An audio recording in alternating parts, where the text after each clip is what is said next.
Hello.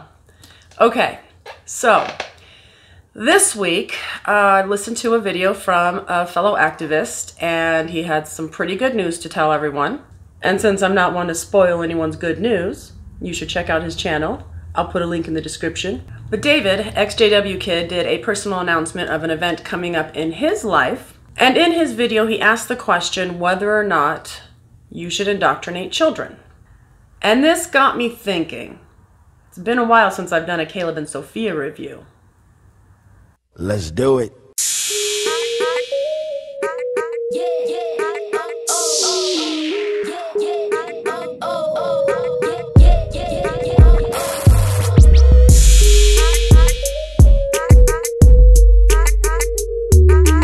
So, child indoctrination. David asked the question in his video as to what his viewers thought of child indoctrination.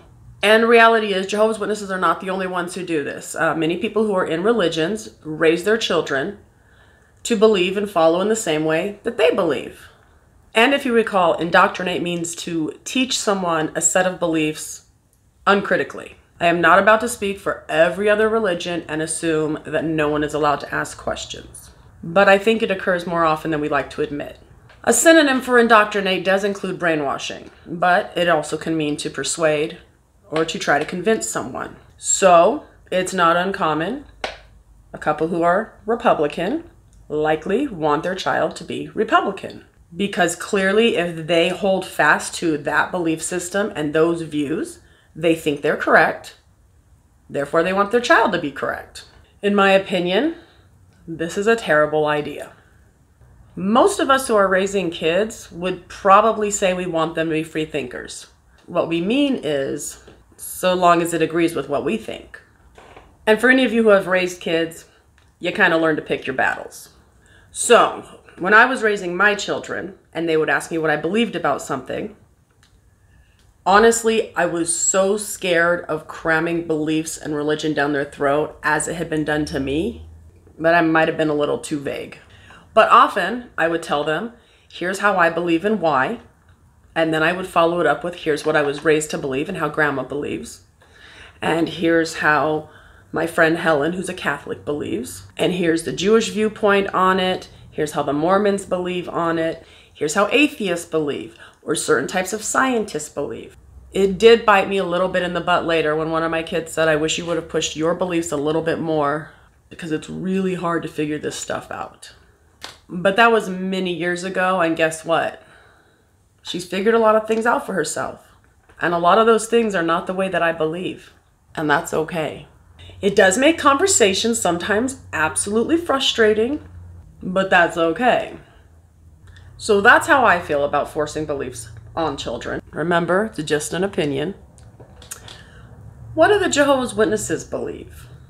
Like, we really got to ask.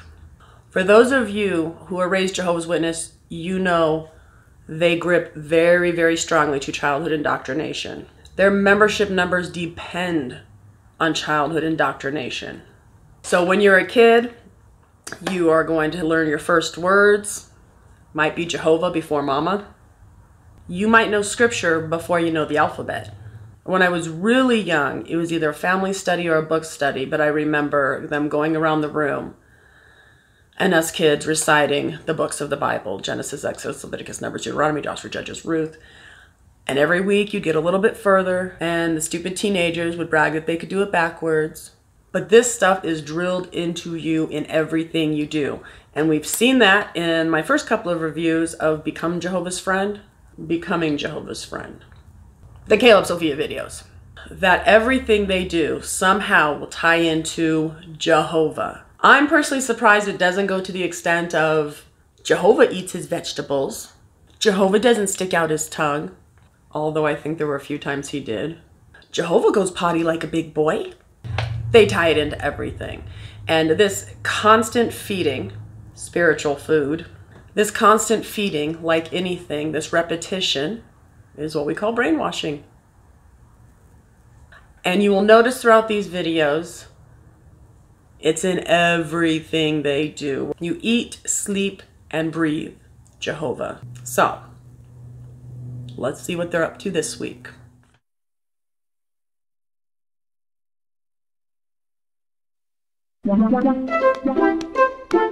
I object.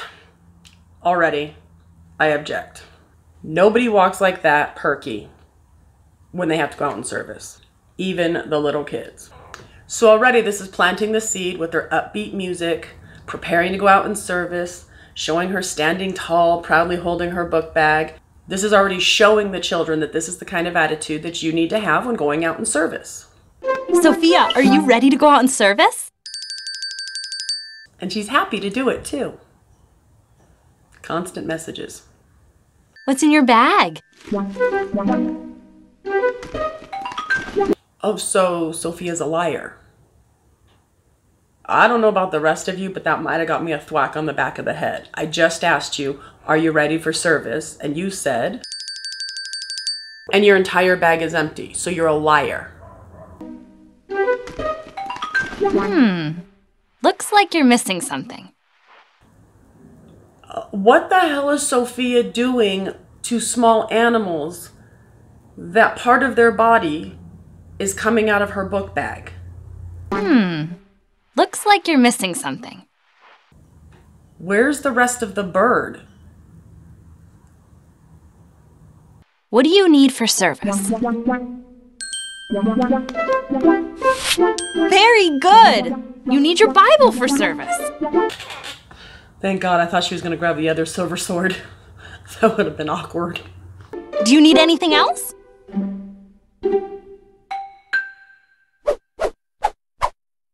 Kids, can you help Sophia? Which one does she need for service? Let's see. The last thing a kid that age is thinking about is brushing their teeth, so we know that's out. The black mirror, I'm pretty sure is used in Spiritism, so that's out. But we have left a book, or some kind of book, I can't tell, it's pretty scribbled out, and a little voodoo doll. Well, in knowing what I know about this cult, clearly it's the little voodoo doll. How else are you going to force people to do what you want them to do? Magazines! That's right, kids! Oh, so they're going to go with the subtle method this week. Okay. Sophia, one more thing. How will you remember the people we meet? Very good! But of course, the conversation log. For those of you who are not Jehovah's Witnesses, they take a tally of you every time they come to your house. They write notes on you. When they visit you and seem to remember so much about you, your kids, your husband, your employment situation, it's not because they're really good friends. They have it all written down. And at a very young age, clearly, children are taught to do this. There's something so disingenuous about knowing that someone looks up information about you in order to know what kind of conversation to have with you, and that they're tracking thoughts and feelings you verbalize to them. So if you've ever had the witnesses visit you, you're in a log. Very good! Do you have a pencil? Excellent, Sophia! And here we are with the butterfly again. Interesting. So a few people in my comments had pointed out that the butterfly is a symbol in Freemasonry or the Illuminati, which is true. Google it. I find it very interesting that in Christian faiths as a whole, the butterfly symbolizes a resurrection. And since that is the far-reaching goal of Jehovah's Witnesses, make it to the resurrection, paradise on earth, etc., it's possible that's the case here too. I really can't say 100% because I never made it onto the brainwashing committee. Applied, denied. Go figure. I think you're all set. Kids, what do you think? Is she ready? Yes! Okay, let's go practice what you're gonna say. Oh, and they do practice. But it's usually not right before service. You're practicing all the time. I was a great salesperson when I was a kid. Terrible now. I hate it. When we used to sell candy bars for school or like these magazines with really cheap trinkets in them, I made a killing. I was well trained. Thank you, Jehovah. Thank God these videos are short. Let's move on to the next one. I'm finished with this guy. All right, so I'm just taking a look at this next one, and the cover shot, this expression right here with the hands, is his hands even, are they like this? Or like this, this, this, this? This meek expression, this is the epitome of how they expect you to feel on the inside and express on the outside. He's meek, he's humble. There's a little bit of begging, kind of sorrow there in the corner of his eyes. Look at this, practice this, and then get baptized. Please and thank you. $50 says you can't teach them that without involving Jehovah.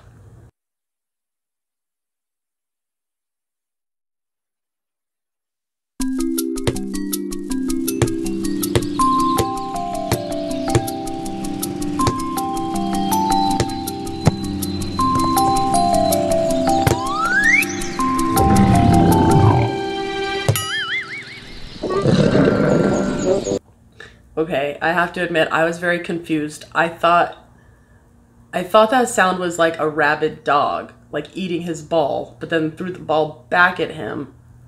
I watched Toy Story one too many times with my kids. Tell me that didn't sound like a rabid dog, like a rabid dog. It was a rabid dog.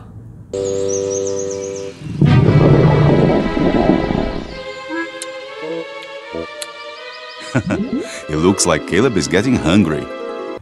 If your stomach's making that sound and putting this expression on your face, that's not hunger, that's IBS. Or if you're at my house, you just finished eating. Sorry, Mom. Let's see how Caleb asks his mom for food. Mom, I need food now. I'm hungry. Caleb! Well, I expect that expression and reaction if he brought a prostitute into the house. She didn't even react that way when he brought magic in. And we know how they feel about magic. And can we, by the way, make a video to parents so that they understand that a child who is that hungry often is going to be thoughtless and a little bit demanding? Not even just children, adults do that. If anyone's ever been to any kind of therapy, and you should, some of the first things they will have you identify in conflict: did you get enough sleep the night before? How was your day at work? Are you hungry? All of these things affect our mood and sometimes put us in a shitty way. But for fun, let's watch it again. The kid's starving. He said now. Or he said, give me some food now. Make me some food now. Mom, I need food now. I'm hungry. Caleb! Oh my God, I think she broke a dish. Did she break something? Did something drop? I'm willing to bet in the future Caleb Comes Out video, they're going to cut that exact reaction into that film. Do you think that was the best way to ask for food? No! Let's give Caleb a second chance and listen to what special word he uses this time. Mom, can you please make me something to eat? Oh, yes, sweetie. I'm gonna make you the best sandwich ever.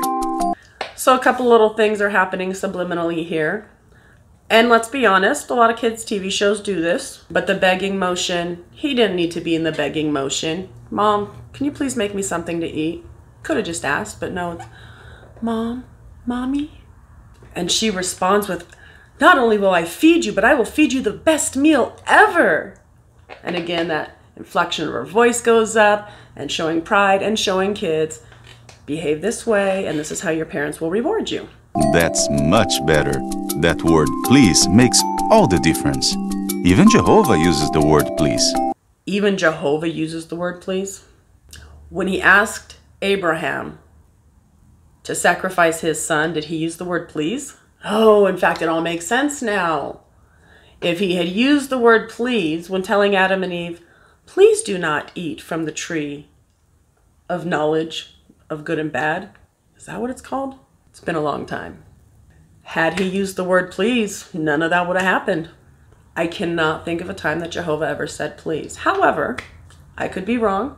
I'm not set in my viewpoint. Maybe he did say please. You let me know when Jehovah said please. And as a matter of fact, when he ever said thank you. My point is, please and thank you. They can't even teach their children these two simple, basic society norms without including Jehovah. And I will tell you that kids get to a place at some point where they do start doubting. And oftentimes what happens is because Jehovah is intertwined in every little aspect of their lives, that all good morals and integrity often are pushed aside and just automatically tied with that belongs to being a Jehovah's Witness. And they kind of go on a free-for-all. I'm not saying everyone. I've seen it happen a great deal, though. It's the same way one of my girlfriends told me that she told her children that Santa and Jesus were cousins. And since Jesus is always watching, he lets Santa know who's good and naughty. How believable is Jesus once they find out Santa doesn't exist?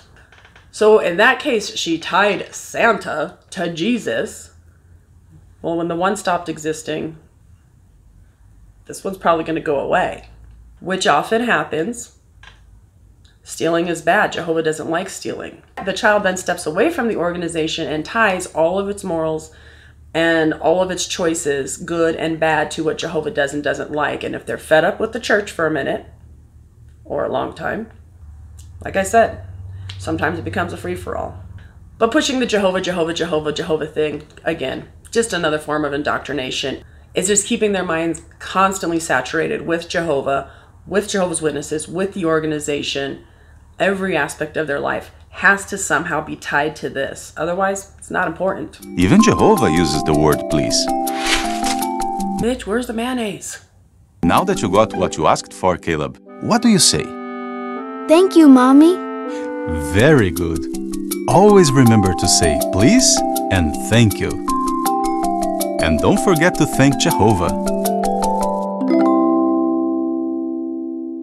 And of course, don't forget to thank Jehovah. I've had some comments in my video where some people go, well, I pray. Are you saying I shouldn't pray? Are you saying I shouldn't thank my God or my higher power? Never said that. What I am saying is in these little 1 to 2 minute videos, again, they're saturating the children. Everywhere they turn, it has to do with Jehovah. It has to do with God. It has to do with their religion. My personal feeling towards basing morals, integrity, choices, this whole good and bad thing, basing that on a Bible, a character, a person, even being rewarded by Santa Claus, doesn't teach children self-regulation. I am huge on self-regulation. If your room is clean, it's because you like the way a clean room feels, not because cleanliness is next to godliness. You know, we could talk about this forever, but I think you get my point. So I have a lot going on personally the next couple of weeks. For those of you who don't know, my son had a pretty big surgery yesterday. He'll be just shy a week in the hospital. He's doing amazing. And in about 3 weeks, 2 weeks. So in about 10 days, my family will be visiting for my daughter's wedding. So a lot of craziness going on here. I have heard back from the sister that visits me after I sent them with some questions, and I received a very lengthy email. And apparently she has spoken with the congregation coordinator. We used to call it a presiding overseer. I don't think they have those anymore. They have them, but they changed the name. And he's very eager to meet with me to explain some of these policies himself. Looking forward to sharing that with you guys. So you gotta know I'm pretty excited about that. However, as I said, I have a lot going on in the next 3 weeks, so I cannot meet with them probably till mid-May. But that's what's coming up. And until then, I hope you all are enjoying your newfound freedom. Let me know what you're doing this weekend. We're hitting a comedy club. Super excited. Steve Hofstadter's coming to town. As always, thank you for watching, and I'll see you next time.